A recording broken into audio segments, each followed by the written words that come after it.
Abraham was rich. Abraham was rich. Abraham ஐஸ்வர்யவானா இருந்தான். He was so rich that the kings looked at him and had stomach burning. எந்த அளவுக்கு அவன் பணக்காரனா இருந்தானா ராஜாக்கள்லாம் அவனை பார்த்து வயிறு எறிவாங்களாம். பக்கத்தில் பார்த்து உன்னை பார்த்து யாருமா வயிறு எறிகிறான்,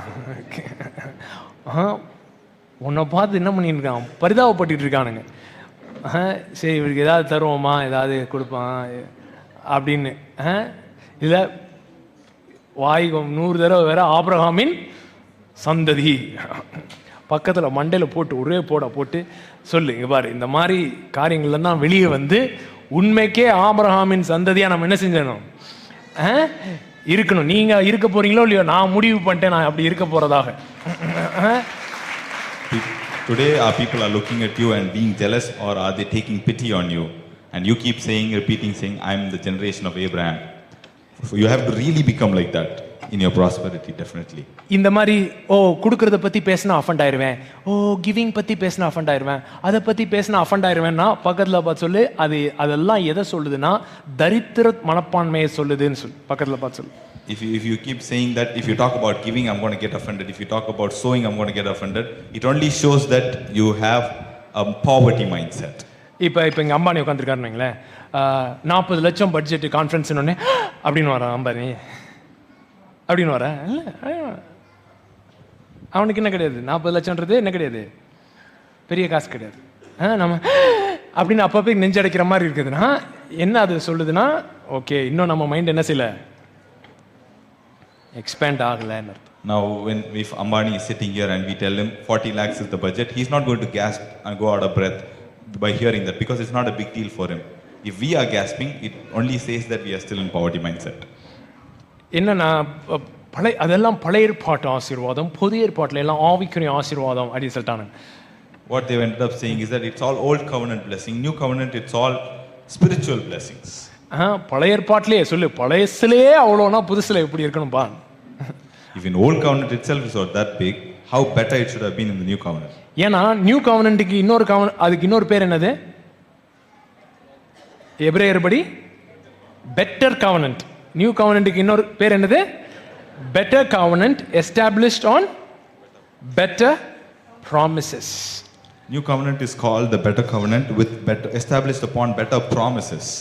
ஸோ பழைய ஏற்பாட்டிலே அந்த லெவலில் இருந்ததுன்னா பெட்டர் கவர்னன்ட் எப்படி இருக்கணும், பெட்டர் ப்ராமிசஸ் எப்படி இருக்கணும். அதனால பக்கத்தில் காதை மாத்திரம் இல்லைங்களேன் இழுத்து கொஞ்சம் மைண்ட் எக்ஸ்பேண்ட் ஆகட்டும் சொல்லுங்க. If old covenant itself was that good, how much better should the new covenant be with better covenant and better promises?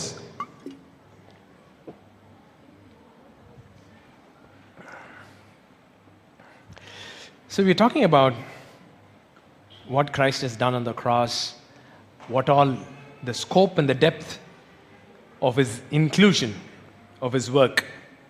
கிறிஸ்து சிலுவையில் என்ன செஞ்சிருக்கிறாரு, அவர் செய்த அந்த காரியங்களுக்குள்ள எதெல்லாம் உள்ளடங்கும், அது எவ்வளவு பெரிய காரியம் அப்படின்ற விஷயங்கள் தான் நம்ம பார்த்துட்டு இருக்கிறோம். இதுல கிறிஸ்தவ மதத்துல நிறைய காரியங்கள் தவறாக புரிந்து கொள்ளப்பட்டிருக்கு. In Christian religion a lot of things have been misunderstood. இதுல ரொம்ப தவறாக புரிந்து கொள்ளப்பட்ட பல காரியங்கள்ல ஒரு முக்கியமான காரியம் என்னன்னா இந்த ரட்சிப்புன்ற வார்த்தை. And one of the most misunderstood things of in the Christian religion is this word called salvation. இப்போ நான் வளர்ந்த சபையிலலாம் எல்லாரையும் பார்த்த உடனே முதல் கேள்வி என்ன தான் கேட்பாங்க, ரட்சிக்கப்பட்டியா அப்படி கேட்பாங்க. In the church that I grew up in, everybody they used to ask each other, are you saved, are you saved? இதை கொஞ்சம் வெளியில அந்த சர்ச் கல்ச்சரில் இல்லாத வெளியிட்டு போய் ஆர் யூ சேவ்டுனா அவனுக்கு முதல்ல ஷேவ்டுன்னு தான் கேட்கும். ஷேவ்டா அப்படின்னா அப்புறம் இல்லை சேவ்டு அப்படின்னு சொன்னாலும் அடுத்த கேள்வி என்ன கேட்பான், from what. So if you go outside to people out there and ask are you saved, they'll be wondering if I saved, but when you clarify they'll be thinking from what am I saved. இப்போ இவனை பார்த்தா shaved மாதிரியா இருக்கு, கஷ்டம். ரட்சிக்கப்பட்டியா பக்கத்தில் பார்த்தீங்கன்னா ரட்சிக்கப்பட்டியா, are you saved. So இவங்களுடைய concept என்னன்னா ரட்சிக்கப்பட்டாதான் எங்கே போக முடியும், பரலோகம் போக முடியும். Now according to these people the concept is only if you are saved you can go to heaven. ஆனால் பைபிள் படி பார்த்தீங்கன்னா நீ ரட்சிக்கப்படலைன்னா வேகமா பரலோகம் போயிடுவ. But according to the Bible, in real time, if you are not saved, you will go reach heaven sooner. அதை நான் explain பண்றேன். I சரிங்களா? will explain that to you. உங்கள் இருதயம் கலங்காமல் இருப்பதாக. That not your heart be dismayed. இவனுங்க concept என்ன, ரட்சிக்கப்பட்டாதான் பரலோகம் போக முடியும்னு. ஆனா பைபிள் கான்செப்ட் என்னன்னா, நீ ரட்சிக்கப்படாம இருந்தேன்னா சீக்கிரம் போயிடுவ. ஏன்னா ரட்சிப்புன்றது உன்னை அழிக்க துடிக்கிற மேட்டர்ல இருந்து ஆண்டவர் உன்னை ரட்சிக்கிறது. இப்போ வியாதி வருதுன்னா வியாதியிலிருந்து உன்னை ரட்சிக்கிறது தான் என்னது, ரட்சிப்பு. நீ ரட்சிக்கப்படலைன்னா என்ன செஞ்சிருவ, வேமா ஹல்லேலூயா அப்படின்ட்டு எங்க போயிடுவ, பரலோகம் போயிடுவ. These people's concept is that only when you are saved you can go to heaven. But according to the Bible, what you are being saved from is from the thing that is trying to destroy you. So if diseases are coming to destroy you, if you are not saved from it, you will reach heaven sooner. புரியுதா நான் பேசுறது? So ரட்சிப்புன்றது பக்கத்தில் பார்த்து சொல்லுங்க. ஆண்டவர் வந்து சொல்லுங்க, ஆண்டவர் வந்து கிறிஸ்டியன் ரிலிஜியன் இல்லைன்றனால அவர் ரொம்ப ப்ராக்டிக்கலாக யோசிக்கிறாரு. Because God is not a part of the Christian religion, he thinks very practically. போன வாரமே சொன்னேன், பக்கத்தில் பார்த்து சொல்லுங்க, நீ பரலோகம் போறனால ஆண்டவருக்கு 10 பைசா பிரயோஜனம் கிடையாது. Last week itself I told you, by you going to heaven, God is not benefited in any way. சொல்லுங்க ஒரு 4 பேரை தொட்டு சொல்லுங்க, நீ பரலோகம் போறனால ஆண்டவருக்கு 10 பைசா பிரயோஜனம் கிடையாது. God is not benefited in any way by you going to heaven. இவனுங்க ரொம்ப வருஷமா இப்படியே சொல்லி பரலோகம் போக விரும்புறியா, யாரெல்லாம் பரலோகம் போகணும், இயேசு பிலீவ் பண்ணினே சொல்லி வித்துட்டானுங்க. For many years these people kept saying, do you want to go to heaven, then believe in Jesus. ஆனா இப்ப பவுல் வந்து பரலோகம் வந்துட்டாரு. பரலோகம் வந்ததுனால ஆண்டவருக்கு ஏதாவது பிரயோஜனமா? Now Paul has come to heaven, but is God benefited by Paul being in heaven? Catherine Kuhlman பரலோகத்தில் இருக்கனால பரலோகத்துக்கு ஏதாவது பிரயோஜனமா? Now Catherine Kuhlman going back to heaven, is there any benefit for heaven? இல்ல அதே நேரத்தில் அவங்க எல்லாம் பூமியில இருந்தா பரலோகத்துக்கு லாபமா? But if these people were in earth, will heaven get gain out of it? Yes, of course. So பக்கத்தில் பார்த்து சொல்லு, நீ பூமியில் இருக்கிறது தான் பரலோகத்துக்கு லாபமே ஒழிய நீ வேமா பரலோகம் போறதுனால பரலோகத்துக்கு பிரயோஜனம் கிடையாது. You being on earth is what brings gain to heaven. You going to heaven fast does not bring any gain or benefit. So உன்னை டக்குன்னு முடிச்சு விட்டு உன் வாழ்க்கையை இந்த பூமியில கட் பண்ணி விட்டுட்டு உன்னை எப்படியாவது பரலோகத்துக்கு அனுப்புறதுக்கு ட்ரை பண்றதுக்கு ஏகப்பட்ட ஒர்க்கு நடக்குது பாரு. என்னென்ன வியாதியா இருக்கலாம், வறுமையா இருக்கலாம், போராட்டமா இருக்கலாம், சண்டை போட்டுக்கிட்டே இருக்கலாம். இப்போ மேரேஜில் சண்டை போட்டுக்கிட்டே இருக்கணும். ஏன் லைட்டாக காய்ச்சல் வந்தாலும் அது அப்பா அப்படியே போயினா நல்லா இருக்கும் அப்படின்னு தான் மைண்ட் வருமே ஒழிய நீ வந்து ஐசியூலேருந்து வெளியே வரணும்லாம் நினைக்க மாட்டேன். கல்யாணம் கொடூரமாக இருந்ததுன்னா ஐசியூவிலே இன்னும் கொஞ்ச நாள் ஒரு அப்பா உள்ளே விடாதீங்க சார், யாரையுமே பார்க்க வேணாம் சொல்லிடுங்க, யாரும் வர வேணான்னு சொல்லிடுங்க அப்படின்ட்டு என்ன பண்ணுவேன், அப்படியே இருந்துகிட்டு இருப்பேன். There's a lot of things out there in the world which is trying to cut you off from this earth, cut your life off from this earth so that you can go to heaven faster, like diseases, like conflicts in relationships, like financial problems, anything. It's trying to squeeze you out and get you out of the earth. நீ மரணத்தை மேற்கொள்ளலாம் அப்படின்ன உடனே கிறிஸ்தவர்கள் முதல் கேள்வி என்கிட்ட கேட்டு, மேற்கொண்டு என்ன பண்றது, என்னது இது, என் ஹஸ்பண்டோட நான் சாகாமே இருக்கணுமா, என் பாஸ் என்ன நீங்க லவ் பண்றீங்கன்னு நினைச்சா வேற மாதிரி லவ் பண்றீங்க, என் ஹஸ்பண்டோட நான் சரி இப்பயாவது என்ன சரி அவருக்கு ஒரு வயசாயிருச்சு இன்னொரு 5 வருஷம் அட்ஜஸ்ட் பண்ணி இருக்கலாம்னு நினைச்சா நீங்க சாவாம ஈவாமைன்னு பேசி என் வாழ்க்கையை டார்ச்சர் பண்றீங்க அப்படின்றானுங்க வந்து. Now when we say you can overcome death and you can live without dying and talk about immortality and stuff like that, people get scared and they start asking questions. So that, do you mean that I should live with my husband for the rest of my life? I was getting comfort from the fact that he's going to die in the next 5-10 years, he's getting older, but now you're saying I have to live forever. So சுவிசேஷத்துல வர எந்த நற்செய்தியும் நமக்கு நற்செய்தியா தெரிய மாட்டேது. ஏன், நமக்கு ஏகப்பட்ட problems இருக்கு. சரிங்களா, கடன் பிரச்சனை இருக்குது, இது இருக்குது, அது இருக்கு. இப்போ இம்மார்டாலிட்டி அப்படி இப்படின்னு பேசினா அவனுக்குலாம் இன்ட்ரெஸ்டே இல்லை. சார் இபி பில் கட்டணும் சார் அப்படிதான் சொல்றான்.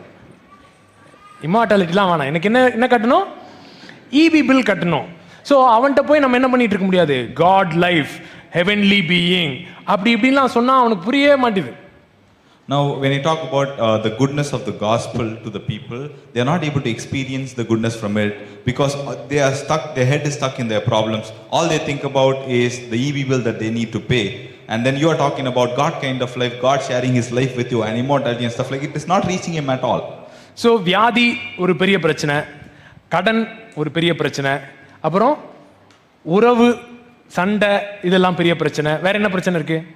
வேற என்னென்ன பிரச்சனைலாம் வந்து அப்பா போனா சந்தோஷம் அப்படின்ற அளவுக்கு உங்களை பிரச்சனைப்படுத்துகிற காரியங்கள் என்னென்னு சொல்லுங்க. வேற என்ன? What are the kind of problems that will make you feel like it'll be happy? I'll be happy if I can go to heaven and stop living, stop existing. Diseases, debt, வியாதி, பண பிரச்சனை, conflicts in relationship, உறவு பிரச்சனை. வேற என்ன?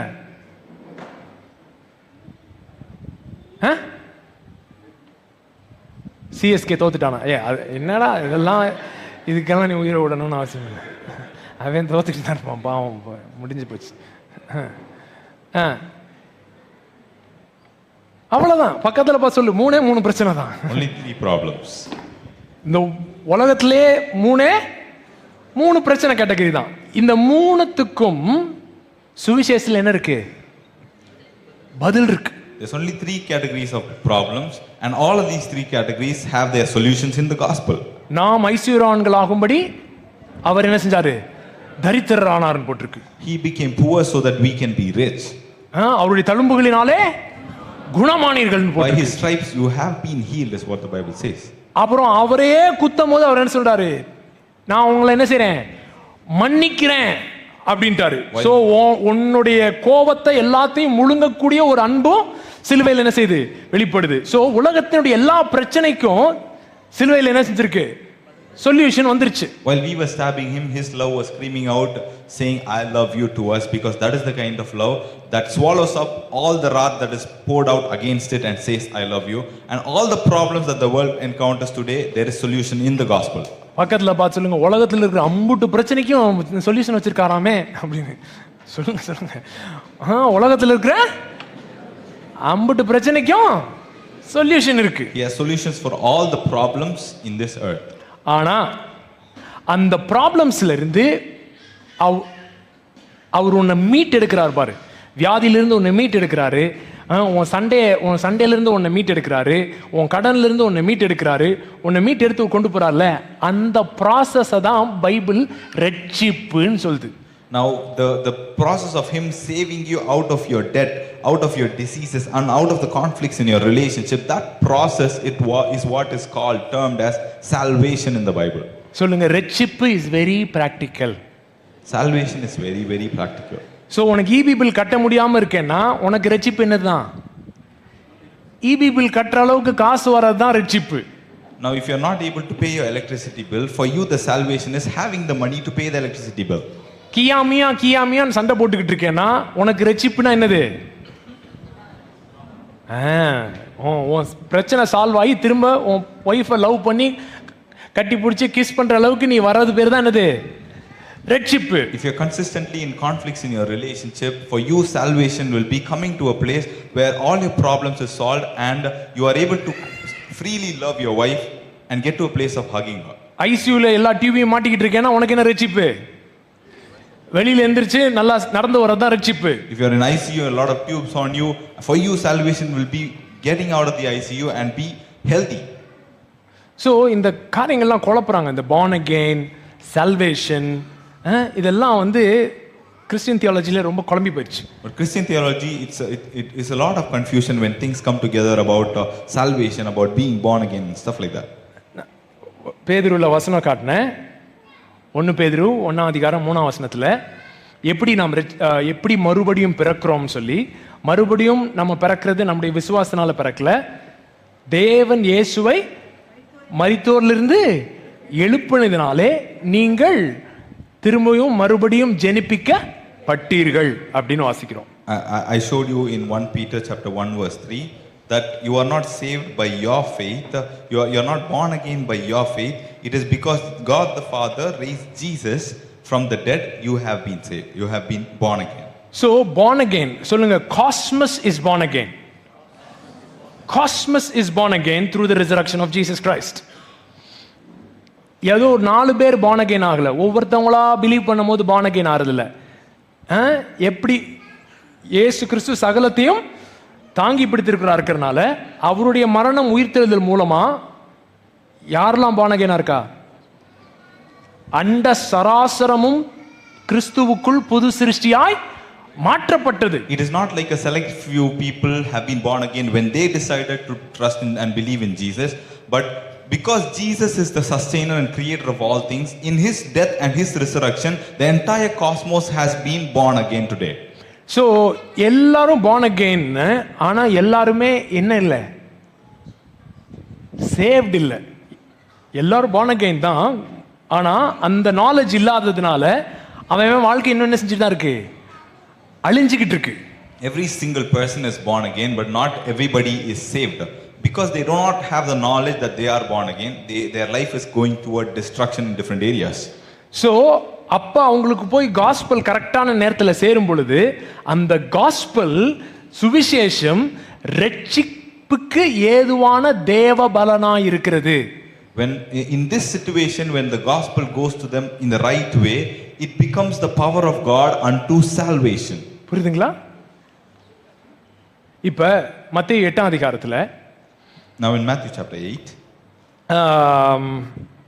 எல்லாருக்கும் இந்த தெரிஞ்ச பகுதி, அந்த அம்மா வந்து 9ஆம் அதிகாரம் chapter 9, 12 வருஷமா பெரும்பாடுள்ள ஸ்திரீ வந்து அவரை தொட்டாலாகிலும் நான் என்ன செய்வேன், சொஸ்தமாவேன் அப்படின்னு சொல்லிட்டு வந்து தொடுறாங்க. 21ஆம் வசனம், chapter 9 verse 21, this is the lady with the issue of the blood flow. She's believing that if only I touch the garment of Jesus, I'll be made whole. நான் அவருடைய வஸ்திரத்தை ஆகிலும் தொட்டால் சொஸ்தமாவேன் என்று தன் சொஸ்தமாவேன் இருக்குல்ல வேர்டு, அந்த வேர்டு தான் கிரீக்ல சோசோ, ரட்சிப்பு. For she said to herself, if only I may touch his garment, I shall be made well. This be made well is the same word for salvation in the Bible. அதே word அடுத்த வசனத்துல Jesus எப்படி use பண்றாருன்னு பாருங்க. இயேசு திரும்பி அவளை பார்த்து, மகளே திடன்கொள், உன் விசுவாசம் உன்னை ரட்சித்தது. அங்க இந்த ரட்சித்ததுன்ற வேர்டு தான் முந்தின வேர்டு எப்படி டிரான்ஸ்லேட் பண்ணிருக்காங்க, சொஸ்தமாவேன், அதே word சோசோ. Now in verse 22, Jesus turned around and when he saw her, he said, be of good cheer, daughter, your faith has made you well. The same word be well stands for salvation. அந்த நேரமே அவள் என்ன செஞ்சாலாம், சொஸ்தமாக்கப்பட்டாள். திரும்ப அதே word ரட்சித்ததுன்ற word திரும்ப அடுத்து வரும்போது அந்நேரம் முதல் அந்த ஸ்திரீ சோசோட், சொஸ்தமாக்கப்பட்டாள். And the woman was made well from that hour. From that very hour she was saved. இப்போ அந்த அம்மா பெண்டிகாஸ்ட் சர்ச்ல இருந்து வந்ததுன்னா, நீ ரட்சிக்கப்பட்ட அப்படின்னோடனே அந்த அம்மாக்கு என்ன நினைக்கும், ஓ நான் எங்க போறேன், பரலோகம் போறேன். Now if this woman was from a Pentecostal background and she's meeting Jesus and she's touching his cloak, when he says to her you are saved, she will immediately be thinking I am going to go to heaven. இப்போ இந்த அம்மா ரட்சிக்கப்படலைன்னா என்ன இருக்கும், டக்குன்னு பரலோகம் போயிருக்கும். இயேசு உள்ள வந்து ரட்சித்ததுனால பரலோகம் சொல்லு, உன் பரலோகத்துக்கு இருக்கிற டிக்கெட்டை கேன்சல் பண்றதுதான் ரட்சிப்பு. Now if she hadn't been saved, she would have gone to heaven sooner. So what is salvation? Salvation is cancelling your ticket to go to heaven. 5 பேரை தொட்டு சொல்லுங்க, உன் பரலோகம் போற டிக்கெட்டை கேன்சல் பண்றதுதான் ரட்சிப்பு. Salvation is what cancels your ticket to heaven. அப்படியே மாத்தி சொல்லிட்டாங்க, ரட்சிப்பு தான் பரலோகம் போறக்குரிய ticket. They told us the entire opposite of this, saying salvation is the ticket to heaven. சொல்லு, உன் ரட்சிப்புக்கும் நீ பரலோகம் போறதுக்கும் சம்பந்தம் இல்லை. Your salvation and you going to heaven has nothing to do in common. நீ இப்ப ஐயரே நாங்கள் மடிந்து போகிறோம், அது அந்த போர்ஷனுக்கு வாங்களேன்.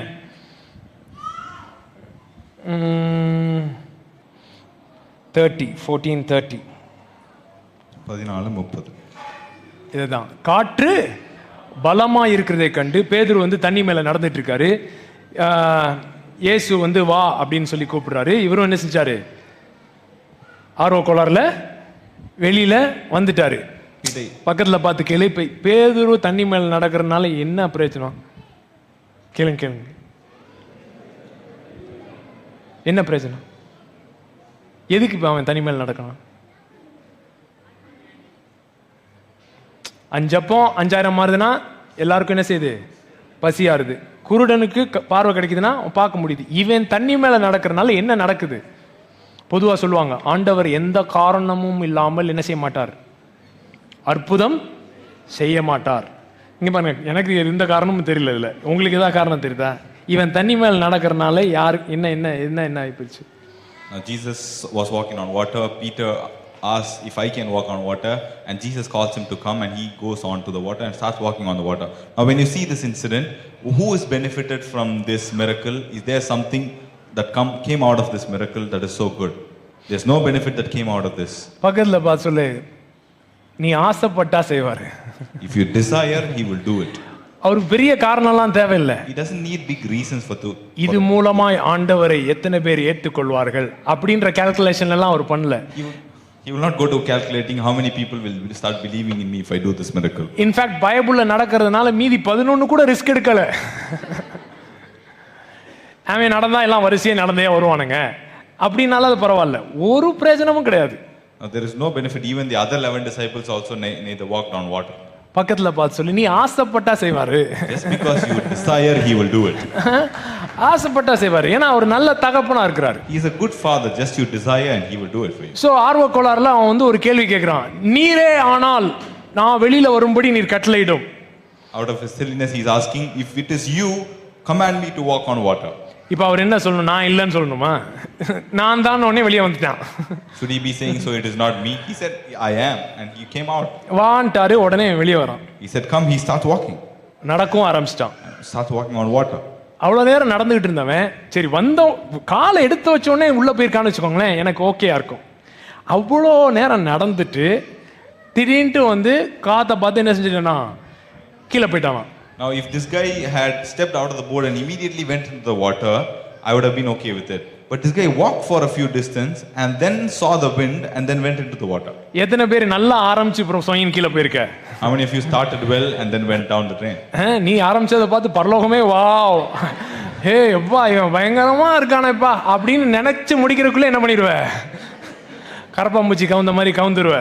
ஏய் என்னடா இவன் வேற லெவல்ல காஸ்பல சீரியஸா எடுத்துட்டானோ அப்படின்றக்குள்ள அப்படி. அதுக்காக தான் ஆண்டவர் அப்படி வச்சிருக்காரு அந்த ஒரு ஸ்டோரியை. The story is here because many people, the way you start, even heavens will be shocked by the way you start. By the moment they are done thinking, you are already fallen. அவன் பாருங்க அப்படி போயிட்டு சொய்க்குன்னு போயிட்டான். போகும் பொழுது கத்துறான் 30வது வசனத்துல. This guy is sinking in the water and he is screaming. என்னன்னு கத்துறான்? காற்று பலமா இருக்கிறதை கண்டு பயந்து அமிழ்ந்து போகையில் ஆண்டவரே என்னை சோசோ, ஆண்டவரே என்னை ரெச்சியும் என்று கூப்பிட்டான். But when he saw that the wind was boisterous, he was afraid and beginning to sink, he cried out saying, Lord, save me. இயேசு அப்ப அவனை ரெச்சிக்கலனா எங்க போயிருப்பான்? பரலோகம் போயிருப்பான். அதுதான் சொல்றேன், புரியுதா? அவர் இயேசு எந்தெந்த இடத்துலலாம் ரெச்சிச்சாரோ அங்கெல்லாம் எங்க தான் எதை கேன்சல் பண்றாரு? பரலோகம் டிக்கெட்டை கேன்சல் பண்ணிட்டே வராரு. Now if Jesus did not save this guy, he would have gone to heaven. That's what I'm talking about. Every moment that Jesus saved someone, he canceled a ticket to heaven. In fact, Lazarus பரலோகமே போயிட்டான், அதையே cancel பண்ணி return ticket போட்டு அவருடைய ரட்சிப்பு கொண்டு வந்துருச்சு. In fact, Lazarus even went to heaven, but Jesus' salvation brought him out of heaven back to earth. சொல்லு, ரட்சிப்பு உன்னை பரலோகத்திலிருந்தே பூமிக்கு கொண்டு வரும். The salvation will bring you even from heaven on back onto earth. ஏனா பரலோகத்தை பூமியில கொண்டு வரதான் ரட்சிப்பே. Because salvation's goal is to bring heaven on earth. உம்முடைய ராஜ்யம் வருவதாக, உம்முடைய சித்தம் பரலோகத்தில் செய்யப்படுவது போல பூமியிலும் செய்யப்படுவதாக. அதை என்ஃபோர்ஸ் பண்றதுதான் ரட்சிப்பு. Your kingdom come, let your will be done on earth as it is in heaven. Something that enforces this is salvation. இதுல அடுத்த வசனம், அதுக்கு 31ஆம் வசனம், உடனே இயேசு கையை நீட்டி அவனை பிடித்து, அந்த அவன் கையை பிடித்து அப்படின்னு இருக்கு பாருங்களேன்.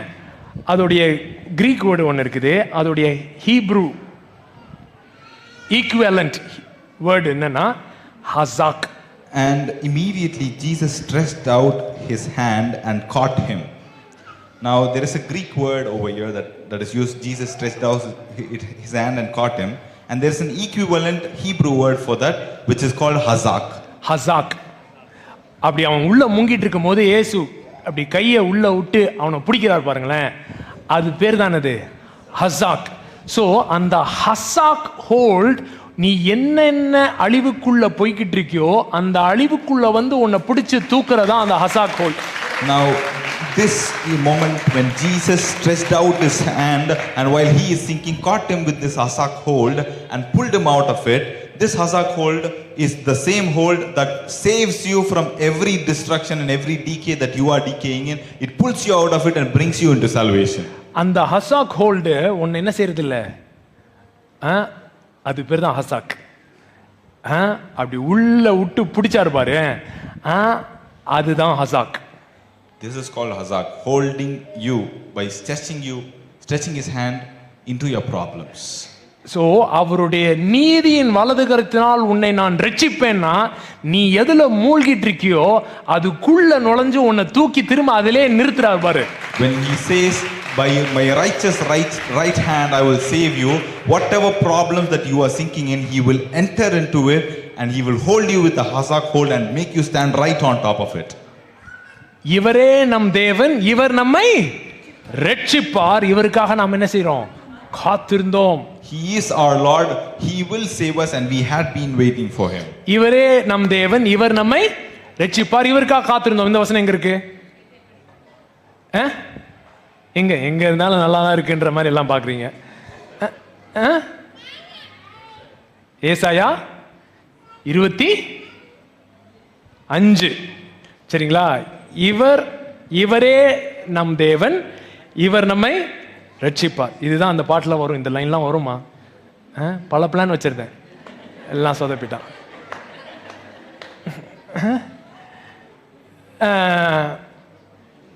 அக்காலத்திலே இதோ இவரே நம்முடைய தேவன், இவருக்காக காத்திருந்தோம், இவர் நம்மை ரட்சிப்பார், இவரே கர்த்தர், இவருக்காக காத்திருந்தோம், இவருடைய ரட்சிப்பினால் களிகூர்ந்து மகிழுவோம் என்று சொல்லப்படும்.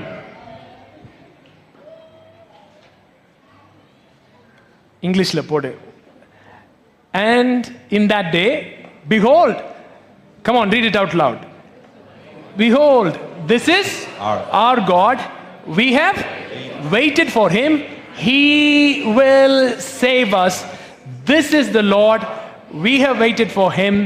We will be glad and rejoice in his salvation. இந்த வசனத்தை லாஸ்ட் 2 weeks நான் பிரசங்கம் பண்ணேன். ஞாபகம் இருக்கா? ஒன்னெல்லாம் வச்சு பண்ணேன். This scripture I preached last 2 weeks with you. ஏசாயா ஞாபகம் இருக்கா? இந்த வசனம் இந்த படிச்ச ஞாபகம் இருக்கா? படிச்சது ஞாபகம் இல்லை பாரு. சாவியெல்லாம் எடுத்து பிசாசுக்கு எல்லாம் கொடுத்தான்ல, அதெல்லாம் ஞாபகம் இருக்கு. ஆனா எது ஞாபகம் இல்லை? இந்த வசனம் ஞாபகம் இல்லை. Behold in that day, அந்த நாளிலே. எந்த நாளிலே? எந்த நாளில்? மேல போ, மேல போ, மேல போ, பக்கத்துல பார்த்து சொல்லு, தெரியலன்னா மேல போ. He will swallow up death forever, and the Lord God will wipe away tears from all faces, the rebuke of all his people.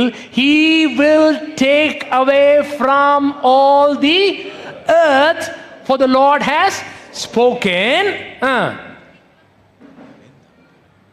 And it will be said in that day, behold, this is our God.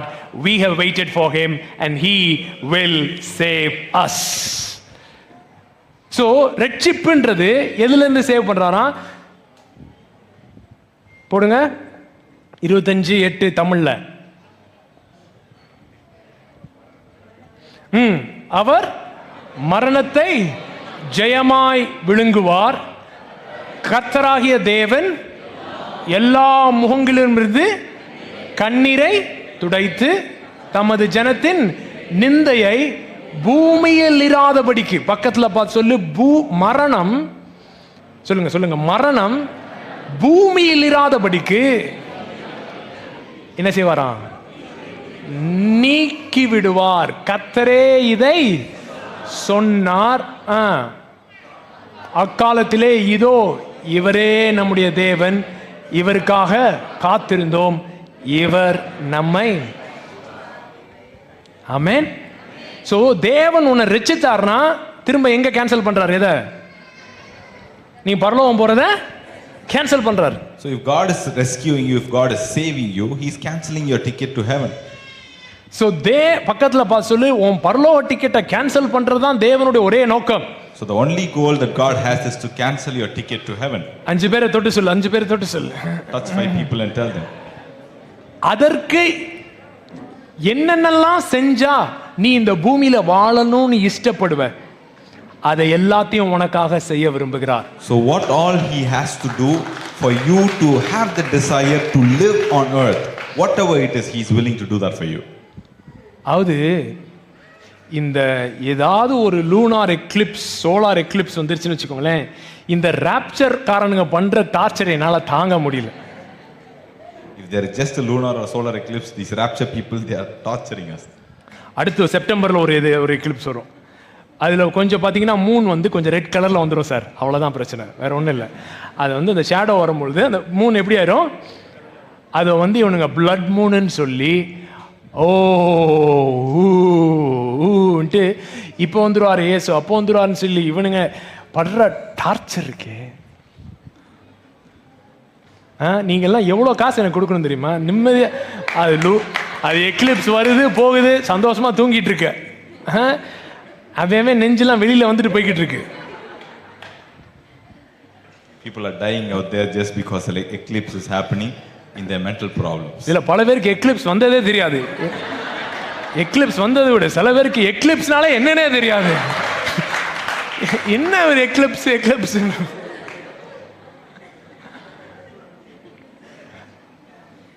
Hair clip தெரியும், எக்லிப். இப்படி உன்னை வந்து நீ சந்தோஷமா வாழ்றனா அது வந்து சுவிசேஷம் தான் காரணம். If you are living peacefully, happily and mentally healthy life, it's because of the gospel. இல்லைனா கடைசி காலத்துல நீ வந்து என்ன குறுகிய காலத்துல நீ வந்து என்ன பண்ணிருப்ப, நேரம் heart அட்டாக்லயே போயிருப்ப. Otherwise you would have received this heart attack because of the end time stories. தேவன் உங்களை பூமியில இருந்து ரட்சிக்க விரும்பவில்லை. God does not want you to save out of earth. பூமியில இருந்து ரட்சிக்க விரும்பல. He does not want to save you out of earth. பூமியில இருந்து பரலோகம் போகாம உன்னை ரட்சித்து என்னெல்லாம் பண்ணா இங்க நீ சந்தோஷமா இருப்பியோ அதை பண்ண விரும்புகிறார். He is saving you and protecting you from going to heaven and doing whatever it takes for you so that you will have a desire to live on earth. பக்கத்துல பார்த்து சொல்லுங்க, ராப்சர் டாக்டரினை நம்பாதே. Do not believe in the rapture doctrine. போங்கு, it's a scam. புருடா, it's a scandal. கம்பி கட்டுற கதை, அதுல எந்த உண்மையும் இல்லை. There's no truth in it. There is nothing like that. See, ஏன் இப்படி ரொம்ப ஸ்ட்ராங்கா பேசுறீங்கன்னா அவ்வளோ பேர் பாடுபடுறானுங்க. ஸ்ட்ராங்கா தான் பேசி ஆகணும். பக்கத்துல பார்த்து ரொம்ப ஸ்ட்ராங்கா பேசணும். Why I'm so stern and strong on this is because a lot of people are struggling with this. யோவான் 17ஆம் அதிகாரம், John chapter 17.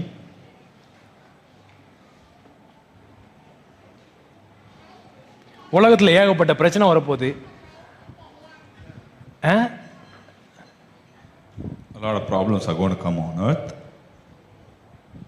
15ஆம் வசனம், இயேசு ஜெபம் பண்றாருடா நமக்காக. சரியா? 17 verse 15. இயேசு ஜெபம் பண்ணும்போது என்னன்னு சொல்லி ஜெபம் பண்றாரு பாரு. படி, நீர் அவர்களை உலகத்திலிருந்து எடுத்துக்கொள்ளும்படி நான் வேண்டிக் கொள்ளாமல் நீர் அவர்களை தீமை நின்று காக்கும்படி. A lot of problems is going to come on earth and Jesus is making a prayer for us in verse 15, John chapter 17. இந்த ஒரு வசனம் போதும் ராப்சர் டாக்டரினை உடைக்கிறதுக்கு. நீர் அவர்களை உலகத்திலிருந்து எடுத்துக்கொள்ளும்படி நான் வேண்டாமல் நீர் அவர்களை தீமை நின்று காக்கும்படி வேண்டுகிறேன். This one scripture is sufficient to break the rapture doctrine. Jesus says, I do not pray that you should take them out of the world, but that you should keep them from the evil one. So அவருடைய ரட்சிப்புன்றது உன்னை பூமியிலிருந்து காப்பாற்றி பரலோகத்தில் பத்திரமா வைக்கிறது பேர் ரட்சிப்பு இல்லை. So his salvation does not mean he is saving you, snatching you out of earth and protecting you inside heaven. அவருடைய ரட்சிப்பின் முழு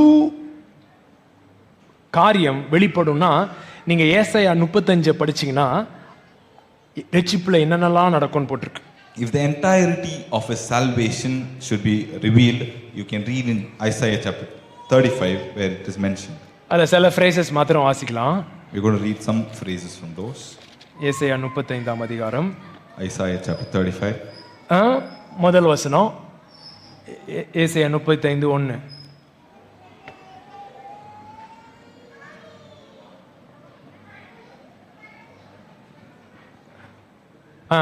சத்தமா படிங்க. வனாந்திரம் வறண்ட நிலமும் மகிழ்ந்து கடுவெளி கழித்து புஷ்பத்தை போல் செழிக்கும். அதுதான் ரட்சிப்பு. ரட்சிப்புனா என்ன? வனாந்திரம் என்னவா மாறணும்? வயல்வெளியா மாறுறதான் ரட்சிப்பு. அடுத்து அது மிகுதியாய் செழித்து பூரித்து ஆனந்த களிப்புடன் பாடும். லெபனோனின் மகிமையும் கர்மேல் சாரோன் என்பவைகளின் அலங்காரம் அதற்கு அளிக்கப்படும். அவர்கள் கர்த்தருடைய மகிமையும் நமது தேவனுடைய மகத்துவத்தையும் காண்பார்கள். Okay, read. The wilderness and the wasteland shall be glad for them, and the desert shall rejoice and blossom as the rose. It shall blossom abundantly and rejoice, even with joy and singing. The glory of Lebanon shall be given to it, the excellence of Carmel and Sharon. They shall see the glory of the Lord, the excellency of our God. தமிழ்ல 3 நாள் போடுங்க. தளர்ந்த கைகளை திடப்படுத்தி தள்ளாடுகிற முழங்கால்களை பலப்படுத்துங்கள். மனம் பதறுகிறவர்களை பார்த்து நீங்கள் பயப்படாதிருங்கள், திடன் கொள்ளுங்கள். இதோ உங்கள் தேவன் நீதியை சரிக்கட்டவும் உங்கள் தேவன் பதிலளிக்கும் வருவார். அவர் வந்து உங்களை ரட்சிப்பார் என்று சொல்லுங்கள். Strengthen the weak hands and make firm the feeble knees. Say to those who are fearful hearted, be strong, do not fear. Behold, your God will come with vengeance. With the recompense of God, he will come and save you. He will come and save you. The vengeance of God. The vengeance of God. The vengeance of God restores. The vengeance of God saves.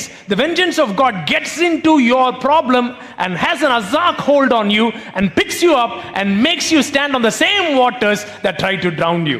That's where the vengeance of God is. That's where the salvation of God is. தேவனுடைய கோபாக்கினை வந்து உங்களை ரட்சிக்கும். தேவனுடைய கோபாக்கினை உங்களுடைய பிரச்சனையில இருந்து உங்களை மீட்கும். நீங்க மூழ்கிட்டு இருக்கிற அந்த பிரச்சனைக்குள்ள கையை உள்ள நுழைத்து உங்களை பிடித்து வெளியில தூக்கி உங்களை மீட்டு எடுக்கிற ரட்சிப்பு தான் தேவனுடைய கோபாக்கினை. எங்களுடைய வாழ்க்கையில தேவனுடைய ரட்சிப்பை மீண்டும் மீண்டுமாய் நாங்கள் அனுபவித்திருக்கிறோம். எதெல்லாம் மூழ்கடிக்கும் நினைச்சோமோ அதற்குள்ளாக அவருடைய கரம் வந்து பிடித்து தூக்கி எழுப்பி திரும்பவும் நிற்க செய்த கரம் அது. We have consistently again and again, time and again have seen the salvation of God in our lives. Whichever problems, troubles came at us that we thought it would sink us down, God's hand came through it, pulled us out of it and made stand above it all. அவர் ரட்சிக்கிற தேவன். He is a God that saves. சங்கீதம் 116 Psalm chapter 116 verse 3. மரணக்கட்டுகள் என்னை சுற்றி கொண்டது, பாதாள இடுக்கண்கள் என்னை பிடித்தது, இக்கட்டையும் சஞ்சலத்தையும் அடைந்தேன். அப்பொழுது நான் கர்த்தருடைய நாமத்தை தொழுது கொண்டு, கர்த்தாவே என் ஆத்துமாவை விடுவியும் என்று கெஞ்சினேன். விடுவியும் அது என்னதுதான்? Save me, deliver me. The pains of death surrounded me, and the pangs of Sheol laid hold of me. I found trouble and sorrow. Then I called upon the name of the Lord. O Lord, I implore you, deliver my soul. Which also means save me. அப்புறம் 8வது வசனம், என் ஆத்துமாவை மரணத்துக்கும் என் கண்ணை கண்ணீருக்கும் என் காலை இடறலுக்கும் தப்புவித்தீர். நான் கர்த்தருக்கு முன்பாக ஜீவனுள்ளோர் தேசத்திலே நடப்பேன். சரிங்களா? For you have delivered my soul from death, my eyes from tears, and my feet from falling. I will walk before the Lord in the land of the living. 12வது வசனம், கர்த்தர் எனக்கு செய்த எல்லா உபகாரங்களுக்காகவும் அவருக்கு எண்ணத்தை செலுத்துவேன். என்ன உபகாரம் பண்ணாரு? மரணத்திலிருந்து காப்பாத்தினாரு. அவன் ஆத்துமாவை குழியில இறங்காதபடி காப்பாத்தினாரு. கண்ணை கண்ணீருக்கு காப்பாத்தினாரு. இதெல்லாம் பண்ணாரு. பண்ணதுனால அவன் என்ன சொல்றான்? ரட்சிப்பின் பாத்திரத்தை எடுத்துக்கொண்டு கர்த்தருடைய நாமத்தை தொழுது கொள்வேன். What shall I render for all the benefits toward me? What are the benefits that he received? God saved his soul from death. He stopped his eyes from tearing and his feet from falling. For this, in response, he says, I will take up the cup of salvation and call upon the name of the Lord. அது சொல்லிட்டு அடுத்து கர்த்தருடைய பரிசுத்தவான்களின் மரணம் அவர் பார்வைக்கு அருமையானது. சொல்றாரு, எப்பா என் மரணம் உம்முடைய பார்வையில் ரொம்ப காஸ்ட்லியா இருந்ததுனால நான் மரணத்துக்கிட்ட போகும்போது என்ன பண்ணீங்க? மரணத்தில் இருந்து உள்ளாம என்ன செஞ்சீங்க? என்ன ரட்சித்தீங்க, என்னை காப்பாத்தினீங்க. என் மரணம் உம்முடைய பார்வையில் காஸ்ட்லியா இருந்ததுனால நான் என் ரட்சிப்பின் பாத்திரத்தை எடுத்து உமக்கு வாழ்நாளெல்லாம் நன்றி சொல்லுவேன் அப்படின்னு சொன்ன வசனத்தை பக்கத்தில் சொல்லுவோம், வாயில தீய வைக்க. அதை அந்த வசனத்தை எடுத்து நீ என்னன்னு சொல்லி பிரசங்கம் பண்ணிட்டோம். அவன் செத்து காஃபின்ல இருக்கும் போது பரிசுத்தவானுடைய மரணம் கர்த்தருடைய பார்வையில் எவ்வளவு எருமையா இருக்கிறது அப்படின்னு சொல்லி டயலாக மாற்றி விட்டோம். Verse 15 says, precious in the sight of the Lord is the death of his saints. As what we read in the previous scriptures, it is very clear that God found it so costly to lose this saint, so he saved him from death. We take that scripture and we twisted its meaning right opposite to it, saying it is so precious, that's why God killed him. பக்கத்துல 5 பேரை தொட்டு சொல்லுங்க, உன்னுடைய எல்லா உடசல் சடசல் இருந்தும் தேவன் உன்னை ரட்சிக்க விரும்புகிறார். From all your brokenness, in your despair, God wants to save you out of it. So நான் இப்போ இது வரைக்கும் எதுல இருந்தெல்லாம் ரட்சித்திருக்காருன்னு சொல்லிருக்கேன். வியாதியிலிருந்து ரட்சித்தார். அப்புறம் he saved us from sickness. என்னமா? மரணத்திலிருந்து ரட்சிக்க விரும்புகிறார். He wants to save us from death. கண்ணீரிலிருந்து ரட்சிக்க விரும்புகிறார். Wants to save us from tears. வறுமையிலிருந்து ரட்சிக்க விரும்புகிறார். He wants to save us from poverty. இன்னும் ஒரு 2 மேட்டர்ல இருந்து, இன்ஃபேக்ட் 3 மேட்டர்ல இருந்து ரட்சிக்க விரும்புகிறார். There are 3 more things that God wants to save us from. பக்கத்துல பார்த்து சொல்லு, உன்னை கிறிஸ்தவ மதத்திலிருந்து ரட்சிக்க விரும்புகிறார். God wants to save you from Christian religion. இப்போ இதுவரைக்கும் சொன்ன 4 பாயிண்ட் ரொம்ப ஈஸி, அவர் ரட்சிக்கிறது ஈஸி. இப்போ அடுத்து சொல்ல 3 பாயிண்ட் கொஞ்சம் கஷ்டம். அவரே கஷ்டப்படுறது. The past few points that we told you is pretty easy for you to save from that. The next 3 points is even harder for him to save you. மதத்திலிருந்து ரட்சிக்க விரும்புகிறார். He wants to save you out of Christian religion. Pavul ரட்சிக்கப்பட்டானா Pavul எதுல இருந்து ரட்சிக்கப்பட்டான்? Paul was saved when he screamed that. What was he saved from? பாவிகளில் பிரதான பாவி நான் அப்படின்னு சொன்னான். He said, I am the biggest of all sinners. Pavul உங்கள மாதிரி கஞ்சா அடிச்சானா, பாட்டு அடிச்சானா, இல்லாட்டி ஏதாவது ப்ராஸ்டியூட்ட போனானா, என்ன பண்ணான்? Was Paul smoking weed or did he go get drunk or go to prostitutes? What did he do? Pavul சொல்றான், நியாயப்பிரமாணத்தின்படி நான் குற்றம் சாட்டப்படாதவன் சொல்றான். He says, according to the law, I cannot be blamed. நியாயப்பிரமாணத்தின்படி குற்றம் சாட்டப்படாதவன். According to the law, I am blameless. ஒரு நியாயப்பிரமாணம் ஒரு matter சொல்லிச்சுன்னா நான் என்ன செஞ்சிருவேன்? கண்டிப்பா செஞ்சிருவேன் அப்படின்ற அளவுக்கு ரொம்ப பரிசுத்த கோட்ல பரிசுத்தமா வாழ்ந்தவர். He kept the holy code so much that if the law says something, he will keep it. So தேவன் அவனை ரட்சித்தார்னா எதில இருந்து ரட்சித்தார்? So if God had saved him, what did he save him from? மதம், யூத மதத்திலிருந்து அவனை செஞ்சாரு, ரட்சித்தார். God saved him from the Jewish religion.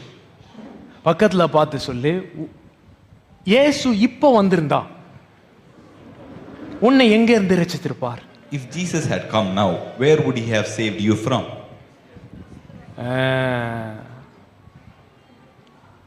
அது என்ன 3 எழுத்து சபையா இருக்கட்டும், எத்தனை எழுத்து சபையானாலும் இருக்கட்டும், அந்த மதத்திலிருந்து ஒன்னு என்ன செய்ய விரும்புறாரு? ரட்சிக்க விரும்புறார். ஆனா அதுதான் நமக்கு பெரிய கஷ்டம். ஏன்னா நம்ம என்ன நினைக்கிறோம்? பவுல் என்ன நினைச்சிட்டு இருந்தான்? அவன் தான் உள்ள, மற்றவன் எல்லாம் வெளியில அப்படின்னு நினைச்சிட்டு இருந்தான். அவனுக்கு என்ன தெரியாம போயிடுச்சு? அவன் தான் வெளியில, மற்றவன் எல்லாம் உள்ள. பக்கத்துல பார்த்து சொல்லுங்க, மதம் பிடிச்சா நிறைய டேமேஜ் உண்டாகும். சோ மதத்திலிருந்து ரட்சித்தார்ன்றவங்க மாத்திரம் ஒரு 30 செகண்ட்ஸ் எடுத்து அவளுக்கு நன்றி சொல்லுங்க பாப்போம், நல்லா சத்தமா. If you know that God has saved you from religion, take 30 seconds and praise and thank him. சரி, சில பேர் சொல்றாங்க, நான் ஹிந்துல இருந்து தேவனை தெரிஞ்சுக்கிட்டேன், அப்பாவை தெரிஞ்சுக்கிட்டேன். Some people say, I came to know the Father from Hindu religion. ஹிந்துல இருந்து அப்பாவை தெரிஞ்சுக்கிறது என்ன பொறுத்த அளவுக்கு ரொம்ப ஈஸி. கிறிஸ்தவத்திலிருந்து அப்பாவை தெரிஞ்சுக்கிறது தான் ரொம்ப கஷ்டம். In fact, according to me, knowing the Father from Hindu religion is much more easier than knowing him from the Christian religion. சாராவன் நல்லா இருக்கான், அவனுக்குலாம் ஒரு பிரச்சனை இல்லை, சந்தோஷமா இருக்கு. ஏன் அவன் மைண்ட் எதுனால கரப்ட் ஆகல? ரிலிஜியன்னால கரப்ட் ஆகல. Now, people like Saravana, his mind is not corrupted by religion. ஈஸியா புரியுது. அவங்கள்ட்ட நான் அப்பாவை பத்தி பேசினேன்னா டக்குன்னு புரிஞ்சுக்கிறாங்க, எந்த ரெசிஸ்டன்ஸுமே இல்லை. ஆனா பாஸ்டர்ட்ட ஒரு 2 லைன் தாண்ட முடியலையே. If I talk to them without any resistance, they'll easily understand the Father's love. But to a pastor, I cannot cross 2 lines. சொல்லு, மதத்திலிருந்து ரட்சிக்க விரும்புகிறார். God wants to save you from religion.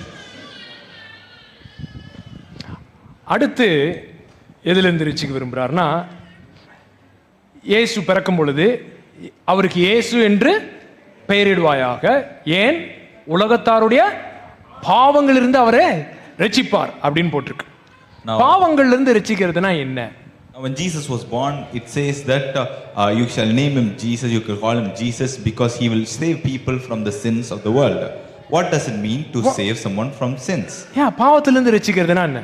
What does it mean to save someone from sins? நான் cigarette அடித்து கொண்டிருந்தேன், அதுக்கப்புறம் நான் ரட்சிக்கப்பட்டேன், அதுல இருந்து நான் என்ன செய்யல, சிகரெட் அடிக்கிறது இல்ல. I used to smoke and now I am saved, now I don't smoke anymore. இயேசுவை தெரியாதவங்களே சிகரெட்டை நிறுத்திருக்காங்களா? ஏகப்பட்ட பேர் நிறுத்திருக்காங்க. Are there people who have quit smoking who doesn't even know Jesus? Yes, there are so many people. இயேசுவை தெரியாதவன் கஞ்சா நிறுத்திருக்கானா? Has there people who doesn't know Jesus stop smoking weed? Yes, a lot of people. So பாவத்திலிருந்து ரட்சிக்கிறதுனா என்ன? So what does it mean to be saved from the sins? வெறும் பாவ பழக்கங்கள்ல இருந்து ரட்சிக்கிறது மாத்திரம் இல்ல. It's not just merely being saved from the practices of sin. உன்னை குறித்து நீயே தப்பா நம்புற பாரேன், அதிலிருந்து ரட்சிக்க விரும்புகிறார். The wrong thoughts and understanding that you have about, beliefs that you have about yourself, God wants to save you out of that. So இந்த பாவத்திலிருந்து ரட்சிக்கிறதுன்றது என்னன்னா, பேசிக்கா தேவன் உன்னை ஓன்ட்டேந்து ரட்சிக்கிறது தான். So what it basically means that God wants to save you from from sins is saving you from yourself. பக்கத்துல பார்த்து சொல்லு, நீயே உங்க வயசு என்னன்னு கேளுங்க, சும்மா கேளுங்க. Ask your neighbor, what's your age? இத்தனை வருஷத்துல உனக்கு பெருசா பிரச்சனை பண்ணது யாருன்னு கேளுங்க. In these many years, who was the one who caused you all the trouble, so much of the trouble? சும்மா கேளுங்களேன், இத்தனை வயசுல உன்னை பெருசா ரொம்ப உன்னை டார்ச்சர் பண்ணது யாருன்னு கேளுங்க. In these many years, who tortured you so much? அவன் உண்மையை சொல்றதா இருந்தால், if he is being honest, என்னதான் சொல்லுவான்? என்ன ரொம்ப டார்ச்சர் பண்ணது யார்தான்? you say the one who tortured me so much was me myself. என்ன பத்தி கேவலமா ரொம்ப என்ன திட்டினது யார்தான்? The one who spoke the worst words about me is myself. என் கூட இருக்க விரும்பாதது யார்தான்? நான் தான். The one who does not even want to live with me is myself. அதனால தான் எப்பயுமே இன்ஸ்டாகிராம் பார்த்துட்டே இருக்கேன். ஏன்னா இன்ஸ்டாகிராம், ஃபேஸ்புக் எதுவுமே இல்லாம கொஞ்ச நேரம் இருந்தா நான் என் கூட இருக்க வேண்டியது இருக்கு. That's why you keep scrolling Instagram, because if you don't have Instagram or Facebook anything, you have to live with yourself. எல்லாம் லோன்லினஸ் அவன் இப்போ இந்த குரூப் மீட்டிங் ஆரம்பிச்சதுலேருந்து நான் குரூப்லேயும் லோன்லியாக ஃபீல் பண்ணுறேன், ஏன் குரூப்பில் லோன்லியாக ஃபீல் பண்ணுறேன்னா நீ உன் கூட இருக்க விரும்புகிறது இல்லைன்றதை குரூப் உனக்கு காட்டும். Now ஏன்னா அத்தனை பேர் வந்துட்டா நான் நல்லா ஃபீல் பண்ணுவேன் நினைப்பேன், ஆனால் நல்லா ஃபீல் பண்ண முடியாது, ஏன்னா நீயே உன் கூட இருக்க விரும்புறது இல்லைன்றது குரூப் உனக்கு காட்டும். Now after we started the group, many people are saying even in the group I am feeling lonely. Why you are feeling lonely even while in the group is because group shows you that you do not want to be with yourself. புரியுதா? புரியலையா? பேசுறது புரியுதா புரியலையா? பக்கத்துல பார்த்து சொல்லு, நீ உன் கூட இருக்க விரும்பாத பட்சத்தில், if you don't want to be with yourself, நீயே உன்னை கல்யாணம் பண்ண விரும்பாத பட்சத்தில், if you will not marry a person like you, a person, நீயே உன்னை பொண்ணு பார்க்க போயிருந்தா ஓடி இருப்ப, நீயே உன்னை மாப்பிள்ளை பார்க்க போயிருந்தா அடுத்த சைடு போயிருப்பேன்னா இன்னொருத்தன் உன் கூட எப்படி வாழ்வான்னு நினைக்கிற? if you can't live with yourself, how do you think another person can live with you? பக்கத்துல பார்த்து சொல்லு, நீ ஊரெல்லாம் டேட் பண்ணது போதும், முதல்ல உன்னை டேட் பண்ணு. It is enough that you dated all the entire world. Now go and date yourself first. So ஒன்ன ஓன்ட்ட இருந்து ரட்சிக்கிறார் பாரு, அதுதான் ரொம்ப டிஃபிகல்ட்டான matter. Now God saving you from yourself, that is the most difficult thing. ஏன்னா உனக்குள்ள இறங்கி உன்னை ஃபுல்லாவும் டப்புன்னு உடைச்சிடாம நீ இருக்கிற லெவல்ல ஒர்க் பண்ணி இப்படி கொண்டு வராரவன், அந்த மாதிரி ஒரு ரட்சிக்கிற தேவன், He gets into the depths of your being without breaking you entirely. He slowly works with you the level you are and slowly turns you and brings you to the right place. That is our God, and He is a very present help who saves us from ourselves. இந்த மாதிரி தேவன் தான் நம்மளுடைய தேவன். நம்ம கிட்ட இருந்தே நம்மளை மீட்டெடுத்து ரட்சிக்கிற தேவனா இருக்கிறார். Yeah, look at some, say He saves you. அவர் உங்களை ரட்சிக்கிறார். He saves you, He redeems you. அவர் உங்களை ரட்சிக்கிறார், உங்களை மீட்டெடுக்கிறார். Why He redeems you? Why He redeems you? எதுக்காக உங்களை மீட்டெடுக்கிறார்? ரிலிஜியன் என்ன பதில் சொல்லுது அதுக்கு? உங்களை மீட்டெடுத்து எங்க கொண்டு போகணும்னு நினைக்கிறாரு? பரலோகம் கொண்டு போகணும். Religion says He wants to redeem you and take you to heaven. பக்கத்துல பார்த்து சொல்லு, இவனுக்கு ஒரு சீட் எடுதுங்க சார், சும்மா வாயில வரதெல்லாம் பொய்யா இருக்கு, இவனுக்கு ஒரு சீட் எடுங்க சார், வாயில வரதெல்லாம் பொய்யா இருக்கு. வெளிப்படுத்தின விசேஷம் 5ஆம் அதிகாரம், Revelations chapter 5 9-10 verse 9 and 10. தேவரீர் புஸ்தகத்தை வாங்கவும் அதன் முத்திரைகளை உடைக்கவும் பாத்திரராயிருக்கிறீர், ஏனெனில் நீர் அடிக்கப்பட்டு சகல கோத்திரங்களிலும், சத்தமா படிங்க, சகல பாஷைக்காரரிலும் ஜனங்களிலும் ஜாதிகளும் இருந்து எங்களை தேவனுக்கென்று உம்முடைய இரத்தத்தினாலே மீட்டுக்கொண்டு என்ன பண்றாராம்? எங்கள் தேவனுக்கு முன்பாக எங்களை ராஜாக்களும் ஆசாரியர்களும் ஆக்கினீர், நாங்கள் பூமியிலே அரசாளுவோம் என்று புதிய பாட்டை பாடினார்கள். And they sang a new song, saying, You are worthy to take the scroll and to open its seals. For you were slain, and you have redeemed us to God by your blood, out of every tribe and tongue and people and nation, and have made us kings and priests to our God, and we shall reign on earth. Come on, say that 5 times. We shall reign on earth. We shall reign on earth. So the blood of Jesus redeems us so that we can reign on earth. இயேசுவுடைய ரத்தம் நம்மளை மீட்டு நாம் இந்த பூமியிலே ஆட்சி செய்யும்படி நம்மளை ராஜாக்களாக மாற்றுறது. Nowhere the Bible says Jesus redeemed you so that he can take you to heaven. பைபிள்ல எங்கேயுமே வந்து இயேசு உன்னை மீட்டது உன்னை பரலோகத்துக்கு கொண்டு போகதான் அப்படின்னு சொல்லவே இல்லை. Don't think that I don't believe in heaven. நான் பரலோகத்தை நம்பல அப்படின்னு நீங்க நினைக்காதீங்க. In fact, I believe it so much that I demand heaven should come on earth. நான் அதை எந்த அளவுக்கு நம்புறேன் அப்படின்னா பரலோகம் பூமிக்கு வரணும் அப்படின்னு நான் எதிர்பார்க்கிறேன். அதை நான் people say, oh, Jesuitian doesn't believe in heaven or hell. நிறைய பேர் சொல்றாங்க ஜெசுடியன் வந்து பரலோகத்திலயும் நரகத்திலயும் விசுவாசிக்கிறது இல்லைன்னு. First of all, I believe in heaven so much so that I pray, let your heaven come on earth. That so வருவதாக நான் ஜெபம் பண்ணனும்னா இருக்கணும் நம்பணும்ல. இல்லன்னு நினைச்சேனா அப்புறம் வருவதாகன்னு எப்படி சொல்றது? For me to pray that let your kingdom come, let your heaven come on earth, I need to believe that it does exist. அப்புறம் நரகம் இல்ல நான் நம்புறேன்றாங்க. And people say I think Jesuitian doesn't believe in hell. ஏன் உன் கூட இருக்கேன் நான் நரகத்தை நம்ப மாட்டேனா? I am existing with you, I am living with you, won't I believe in hell? In fact, பரலோகம் வான்னு நான் சொல்றதே இதனால தான். The reason I am calling out that heaven should come on earth is because of hell. புரியுதா?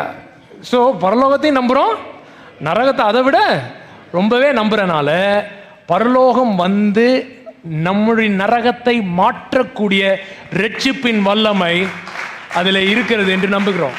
We believe in heaven and we also believe very much in hell, and we also believe that heaven should come down onto earth and turn out our hell and make it heaven.